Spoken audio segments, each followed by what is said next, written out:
Au sommaire de ce journal, lutte contre la variole du singe en RDC. La campagne de vaccination débute le 2 novembre prochain.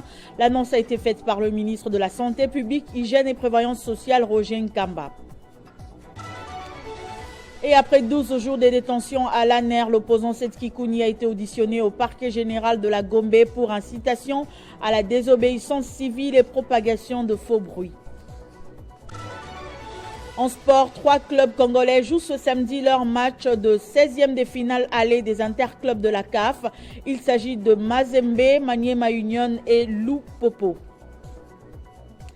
L'info, c'est l'heure sur Télé 50. Bienvenue à tous. Parlons d'abord santé. Lutte contre la variole du singe en République démocratique du Congo. La campagne de vaccination débute le 2 novembre prochain. L'annonce a été faite par le ministre de la Santé publique, Hygiène et Prévoyance sociale, Roger Nkamba. La vaccination vise à renforcer la protection de la population contre cette maladie infectieuse, notamment dans les zones les plus vulnérables.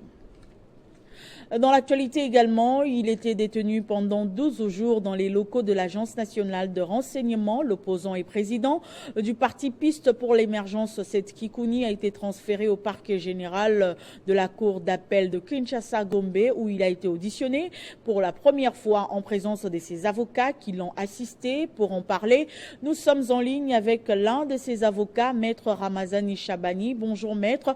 Alors vous avez assisté votre client hier lors de sa première audition. Quels sont les griefs retenus par la justice contre lui?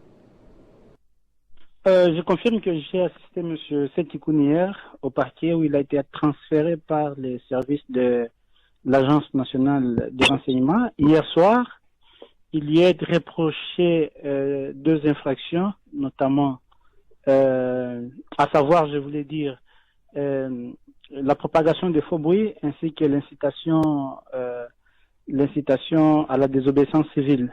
Seul élément de défense que nous avons mis en sa faveur, c'est que il n'est pas coupable de toutes ces infractions. Nous avons demandé qu'il lui soit opposé les preuves contre lesquelles pour lesquelles il est incarcéré, il est détenu. Alors, pour le moment, je dois me préserver de faire tout commentaire qui entre en jeu dans l'instruction de l'affaire pour des devoirs déontologiques.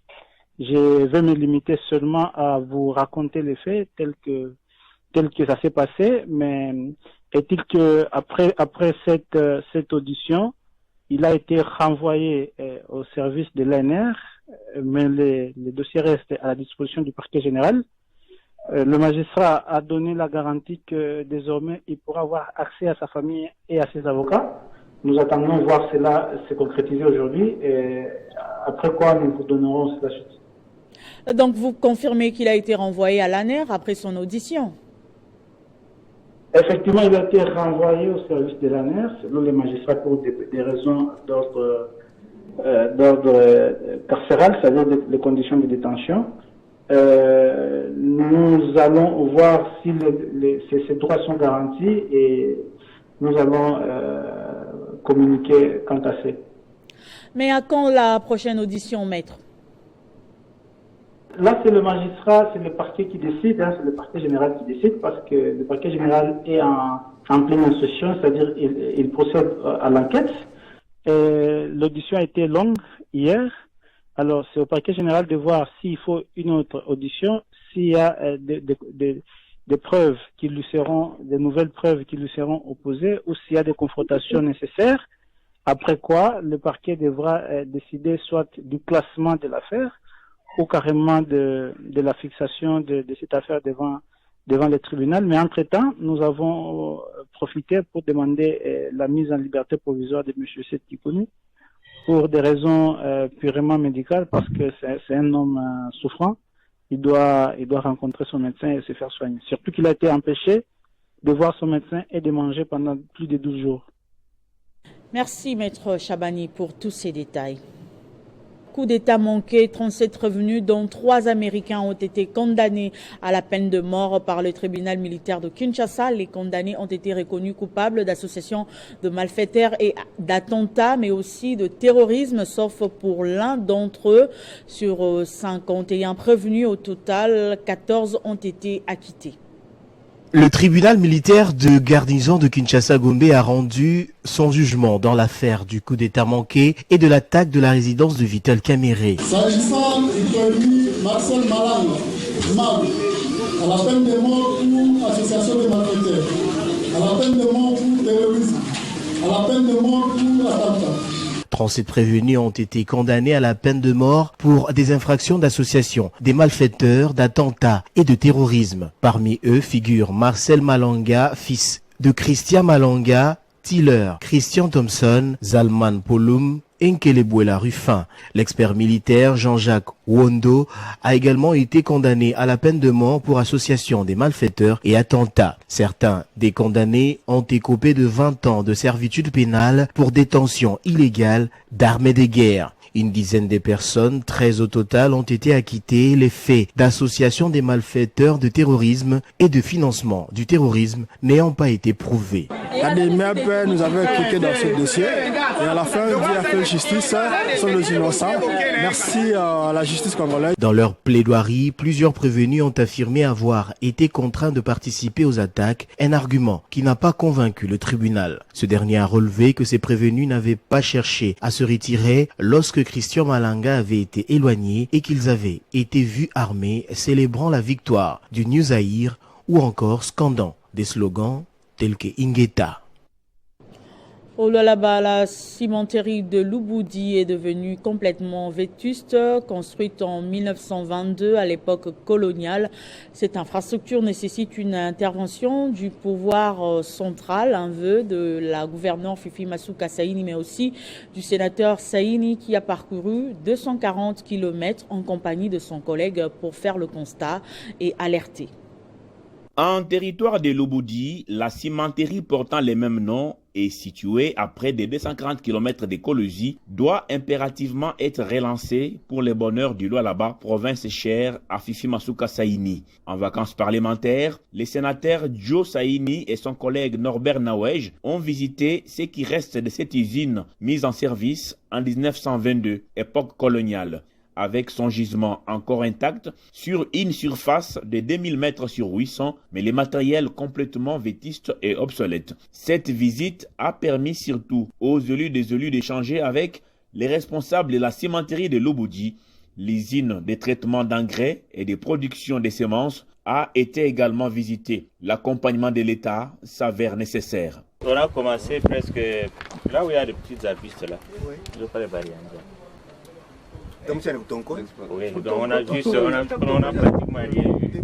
Les sénateurs Joe Saini et son collègue sont aussi passés à la mini-centrale hydroélectrique érigée sur la rivière Caillou depuis 1952. C'est pas tous les jours qu'on voit un sénateur ici à Lubudi. Et c'est le premier sentiment. Et puis un sentiment de remerciement aussi, parce qu'ils ont songé à nous, ils ont pensé à nous, qui sont leurs électeurs. Et aussi un sentiment d'espoir. Parce que quand on les voit, on voit le Parlement congolais. Et nous avons l'espoir qu'ils seront nos porte-parole au plus haut niveau de l'État. L'espoir est donc permis.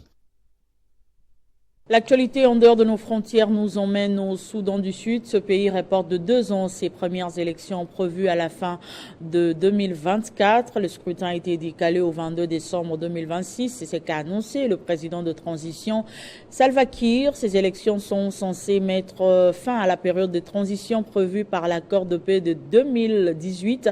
Cet accord a mis fin à 5 ans d'une guerre civile meurtrière qui a fait plus de 400 000 morts et des millions de déplacés.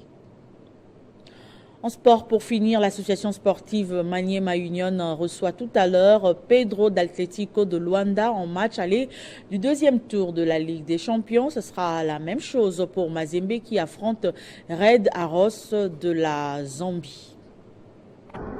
Stellenbosch defeat AS Vita. Les Dauphins noirs ont brouté de l'herbe hier à Cape Town en s'inclinant sur le score de 2-0 face à Stellenbosch. Une défaite qui a poussé Abdeslam Wadou à claquer la porte à une semaine de la manche retour. En tant que coach professionnel, je ne peux pas continuer avec ces conditions. L'équipe est arrivée à 14 heures du match et surtout 4 ou 5 joueurs titulaires ont raté ce match à cause des problèmes de passeport. C'était un travail très difficile pour moi. C'était mon dernier match et je souhaite plein de bonnes choses à mon équipe, a lâché le technicien marocain en conférence de presse d'après-match. Ce samedi, 3 autres clubs congolais seront au rendez-vous. D'abord, en Coupe de la Confédération, le FC Saint-Elo Lupopo sera reçu par Bravo Domakish et les Lumpa veulent aborder cette rencontre par une note positive. Les équipes sont prêtes pour aller dans la compétition. Ça ne va pas être un match facile, c'est sûr, parce qu'il n'y aura jamais de match facile en compétition africaine.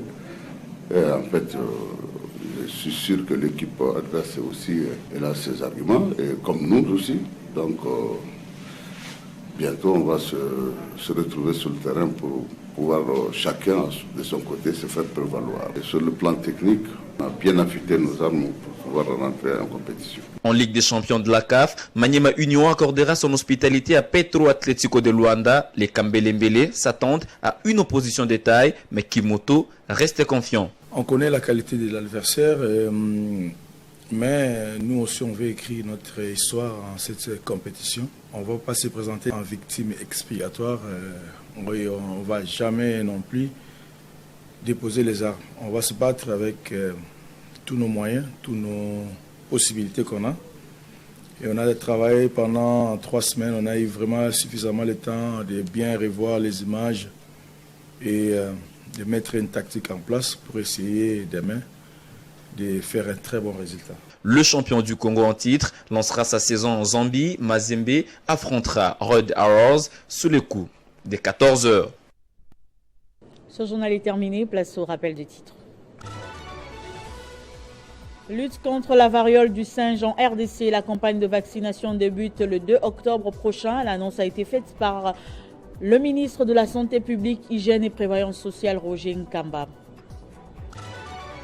Et après 12 jours de détention à l'ANER, l'opposant Seth Kikouni a été auditionné au parquet général de la Gombe pour incitation à la désobéissance civile et propagation de faux bruits. En sport, 3 clubs congolais jouent ce samedi leur match de 16e de finale aller des interclubs de la CAF. Il s'agit de Mazembe, Maniema Union et Lupopo. Merci de votre attention soutenue et surtout restez fidèles au programme de Télé 50.